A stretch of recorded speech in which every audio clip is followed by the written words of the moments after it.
I am working as a bioinformatics engineer at School of Interdisciplinary Engineering and Sciences at National University of Sciences and Technology, Islamabad, Pakistan. I'm here to present, talk about my research work, which is titled Prioritizing Gut Microbial SNPs Linked to Immunotherapy Outcomes in Non-Small Cell Lung Cancer Patients by Integrative Bioinformatics Analysis. So this will be the contents of today's talk, which will be covering in this session. So starting with the introduction, basically what is lung cancer? So lung cancer is basically the uncontrolled cell division in lung, and which is the second most prevalent malignancy and the leading cause of mortality among cancer in men and women around the world. So as most of us know that there are two major types of the lung cancer. One of them is small cell lung cancer and another is non-small cell lung cancer. Since the non-small cell lung cancer constitute around 80 to 85% of the cases, so have a look at the non-small cell lung cancer treatment types, which includes targeted therapy, surgery, chemotherapy, radiotherapy, and immunotherapy. Since the last 10 years, immunotherapy have been found efficacious in treating the non-small cell lung cancer. So how immunotherapy basically works? It boosts the immune system by enabling it to target the cancer cell, slow their growth, prevent their spread, or enhance their effectiveness in fighting cancer. So there are different types of immunotherapy, and one of them is immune checkpoint inhibitors, basically which are kind of cell membrane molecules that moderate the T cell responses in post-initial activation. So what the cancer cell do that they misuse these checkpoints to evade the immune system detection. As you can see in the figure, that immune checkpoint inhibits the T cell, in which the PD-L1, that is the ligand present on the tumor cell, binds with the receptor PD-1 present on the T cell. As a result, the T cell is unable to attack the tumor cell. But in the presence of the anti-PD-1 antibody, the PD-L1 ligand unable to bind with the PD-1 receptor. So as a result, the T cell is active and is able to attack the tumor cell, which results in the tumor cell death. But what is the role of the gut microbiome here? So as most of us know that the gut microbiome is the collection of the microorganisms like bacteria, archaea, viruses, and they have the ability to greatly influence our body's function both in health and disease. So here in case of the non-small cell lung cancer, it also enhances the efficacy of the immunotherapy. But how it works, so there are different literature studies being published which highlights the role of the gut microbiome in enhancing the effectiveness of the immunotherapy. So after the literature review, we came to know that the current situation is that the work done is limited to the species level of taxonomic classification, and it lacks the metagenomic studies for the strain diversity profiling. After the current situation, the goal we wanted to achieve was to identify the microbial strains and genomic variations that are linked with the treatment response. But to achieve this goal, what we needed, the metagenomic data set of the non-small cell lung cancer patients, taxonomic classification up to the species level, and also the link between the strains and genomic variants with the treatment response.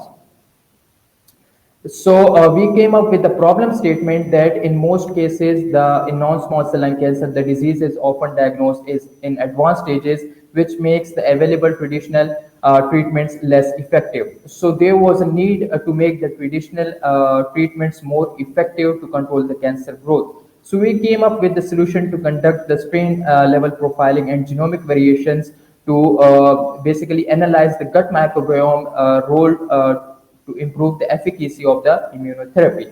To achieve this, the objectives we set for the literature for this research study was to identify the gut microbial strains and genomic variants, and also to explore their potential mechanisms by which the gut microbiome strains and variants influence the treatment efficacy in those patients. To achieve these objectives, the methodology basically which we followed throughout this analysis started with the data acquisition, in which we collected the SRA data files from the NCBI database, followed by the data pre-processing, taxonomic classification, strain diversity profiling, variant calling and their filtration, followed by the functional annotation, and at the end, the statistical analysis, and machine learning algorithms. Throughout this, all methodology, different bioinformatics tools and metagenomics tools were used to complete the analysis.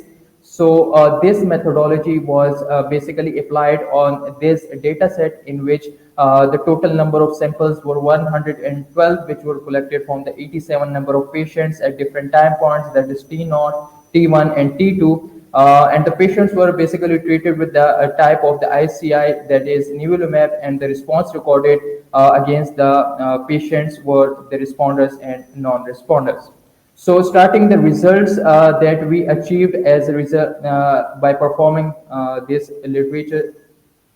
research study. By performing the taxonomic profiling, the total number of species that were identified throughout the different time point categories, and among them the top 25 abundant species are listed in this table. Furthermore, these top 25 abundant species were found to be important and were analyzed at the strain diversity profiling, in which we came to know that the bacterial strains of these abundant species are present in different time points, and it was surprising that there were 7 species with the identified strains that were common throughout all the time points. And similarly, we also performed this analysis in responders and non-responders, and we came to know that there are 16 species with the identified strains which were common in both responders and non-responders. So then we move to the variant calling and filtration, since the strain level profiling shows the genomic variability. So we came to know that non-responders acquired higher number of the mutations with the 57.39%, and among them the type of mutation that was most common was SNPs. So after that, we also performed the variant calling and filtration in the genes that were basically found associated with these the treatment responses, and we came to know that there were total 31,827 genes, and among them the non-responders genes showed the higher number of variations. So as a result of the variant calling and filtration, we came to know that the non-responders exhibited the higher number of the genomic variations as compared to the responders, which indicates a possible link between genomic diversity and treatment response.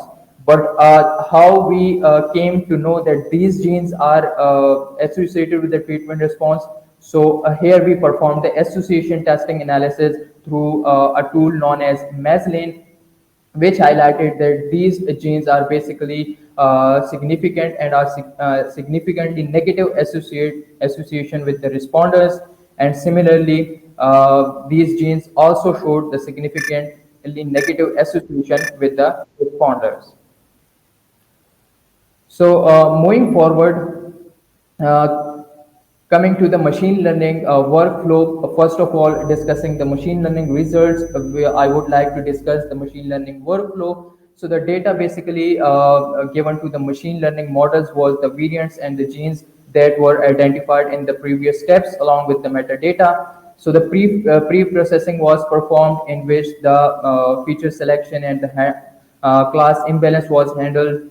In the model development section, we set the trained test split to the 80-20 and different machine learning models ranging from the random forest, logistic regression, gradient boosting, extreme gradient boosting, and decision trees were applied between the responders and non-responders.